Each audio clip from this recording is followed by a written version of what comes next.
fdpr miavaka fanomezana ho any dada sy ny ankohonany ny komita ny fahelim-polo taona ny fiangonana METM Egmona finoana mangarivotra dia manolotra ho antsika fidirana mitovy fitiavana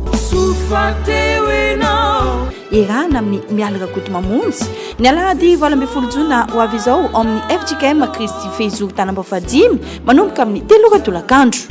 Partenaire média Refi Radio Télé Sisel.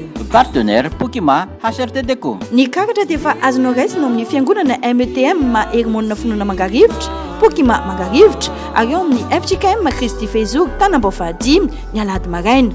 Aza tonoana ary fidirana amin'ny toro fitiavana ny alahady 12 jona amin'ny FJKM Kristy Fezory Tanambao 5 amin'ny 3 tolakandro iarahana amin'ny miala rakoto mamonjy. Fety tepera miavaka miaraka amin'ny miala rakoto mamonjy.